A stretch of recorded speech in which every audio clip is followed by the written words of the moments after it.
Hello friends, welcome to Gargi education.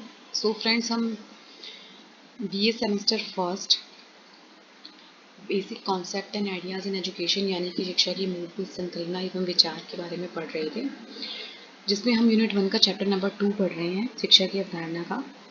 तो आज हम उसका एक टॉपिक पढ़ेंगे, स्कूलिंग और शिक्षा। स्कूलिंग और शिक्षा क्या होता है, स्कूलिंग और शिक्षा में डिफरेंस क्या होता है। तो सबसे पहले स्कूलिंग मतलब क्या होता है। ये बहुत ही नाम से ही बहुत ईजी है कि स्कूलिंग मतलब होता है स्कूल में दी गई शिक्षा।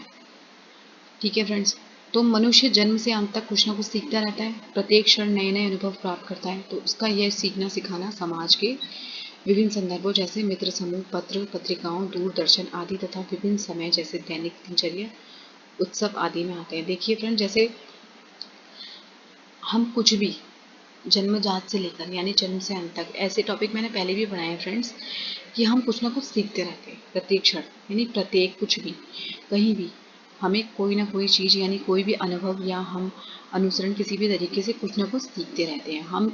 और हमारा माध्यम क्या रहता है, यानी अनौपचारिक या औपचारिक तरीके से माध्यम रहता है कि हम मित्रों से या समूह से या पत्र पत्रिकाओं, मैगजीन्स वगैरह, या हम मीडिया से या किसी चीज़ से कुछ ना कुछ हम सीखते रहते हैं अपनी दैनिक दिनचर्या में।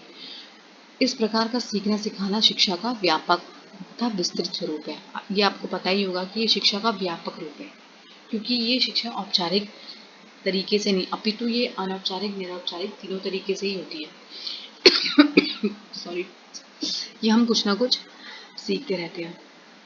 परंतु जब बच्चा, अब देखिए स्कूलिंग क्या होता है कि परंतु जब बच्चा औपचारिक कक्षाओं में निश्चित समय में निश्चित पाठ्यक्रम को पढ़कर अनेक परीक्षाओं को उत्तीर्ण करके सीखता है, तब उसे औपचारिक शिक्षा कहते हैं। यही शिक्षा का संकुचित एवं सीमित अर्थ है और इसे अन्य शब्दों में स्कूलिंग कहते हैं। यानी कि जो जो स्टडी हम औपचारिक तरीके से करते हैं, फॉर्मल तरीके से करते हैं, यानी क्लास में बैठ के स्कूल जाते हैं, क्लास में बैठते हैं, हम कोई सिलेबस होता है हमारा पहले से डिसाइड होता है कि हमने ये वाली बुक पढ़नी है और इस बुक के हमें इतने चैप्टर पढ़ने हैं और हमने इसको पढ़ने के बाद हमने ये सिलेबस पढ़ना है और एग्ज़ाम देख के हमें अगली क्लास में जाना है। तो ये क्या है, ये औपचारिक शिक्षा है, यानी कि फॉर्मल एजुकेशन है। तो यही शिक्षा जो होती है वो स्कूलिंग कहलाती है, जो हम स्कूल में सीखते हैं। ठीक है, जो स्कूल में शिक्षा प्राप्त करते हैं वही स्कूलिंग होता है।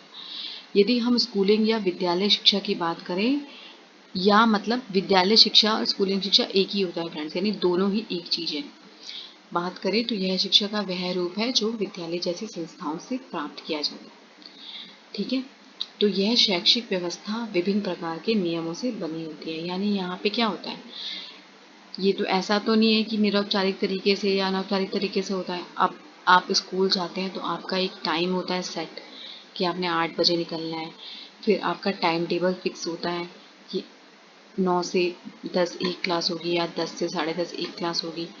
तो ये एक क्या है, निश्चित टाइम में निश्चित तरीके से और निश्चित उद्देश्य से दी जाने वाली शिक्षा है। तो इसका जो स्वरूप होता है, इसका जो दायरा होता है वो औपचारिक होता है और यह निश्चित स्थान पर की जाती है। मतलब इसका क्या होता है, स्कूल आपका जैसे एक ही कहाँ पर एक स्थान पे होता है। ये तो नहीं है कि आज आप कहीं और पढ़ने जा रहे हैं, फिर आप दूसरा सिलेबस कहीं और पढ़ने जा रहे हैं। तो एक निश्चित स्थान होता है और आपका टाइम भी फिक्स होता है और इसका पाठ्यक्रम यानी कि इसका सिलेबस भी निश्चित होता है। तो इसके लिए निश्चित अध्यापक भी होते हैं, यानी टीचर भी होते हैं ना आपकी, कि हिंदी कोई और पढ़ाएगा, फिर अगला पीरियड होगा फिर इंग्लिश कोई और पढ़ाएगा।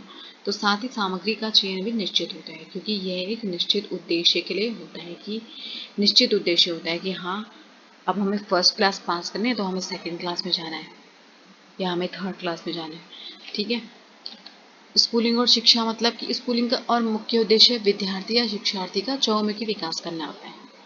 यानी उनका क्या, इसका मुख्य उद्देश्य क्या होता है, यानी किसी भी शिक्षा, जो शिक्षा लेने वाला है या विद्यार्थी का, उसका विकास करना, यानी चारों तरफ का विकास करना। तो शिक्षा की इस उद्देश्य की प्राप्ति में विद्यालय एक महत्वपूर्ण भूमिका निभाता है। यानी कि जो शिक्षा है वो, शिक्षा का तो बहुत व्यापक दायरा है, लेकिन शिक्षा बच्चे का चहुमुखी यानी आपका पूरा विकास करती है, आपकी थोड़ी सी शिक्षा की इसी उद्देश्य की प्राप्ति के लिए।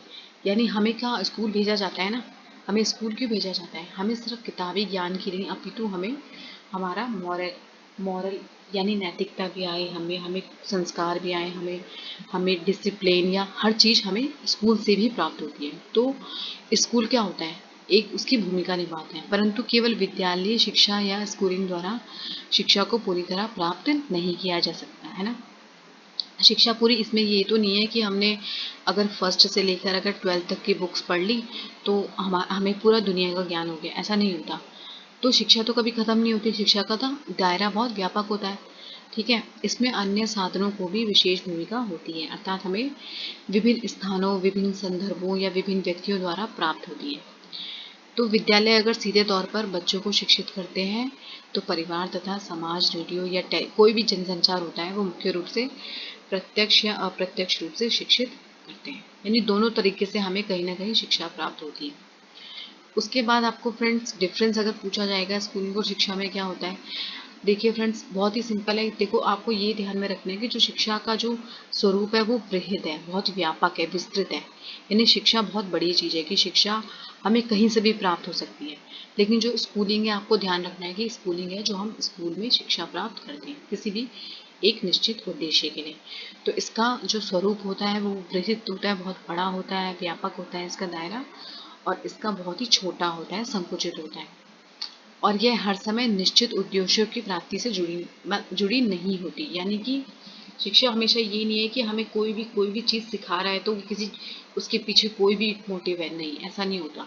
यानी हम कुछ भी सीखते रहते हैं अपने अनुभव से या किसी से भी।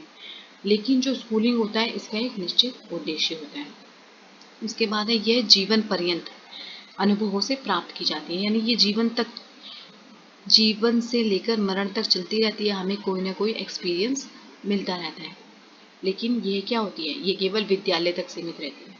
उसके बाद यह इसकी जो शिक्षण पद्धति होती है, कोई भी मतलब पढ़ाने का तरीका कुछ भी तो ये निश्चित नहीं होता, क्योंकि हम ये किसी से भी सीखते हैं। ठीक है, और इसमें निश्चित होता है कि हमें टीचर पढ़ाता है और वो अपनी शिक्षण पद्धति यूज़ करता है। उसके बाद है इससे मनुष्य किसी न किसी रूप या साधन से प्राप्त करता है। यानी इसमें मोड्स ऑफ नॉलेज अलग अलग है, हम किसी भी तरीके से शिक्षा प्राप्त कर सकते हैं। और इसमें केवल हम औपचारिक तरीके से ही संस्थानों द्वारा यानी स्कूली संस्थानों द्वारा शिक्षा प्राप्त करते हैं। तो ये था स्कूलिंग और शिक्षा, बहुत ही इजी टॉपिक है, आप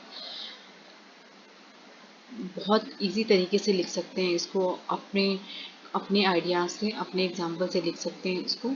तो ये था स्कूलिंग और शिक्षा। तो आई होप आपको समझ आया होगा स्कूलिंग और शिक्षा। सो फ्रेंड्स, तब तक के लिए इतना ही। तो नेक्स्ट वीडियो में हम नेक्स्ट टॉपिक के साथ मिलेंगे। चैनल को शेयर, सब्सक्राइब, कमेंट ज़रूर करना। सो तब तक के लिए इतना ही। Thank you.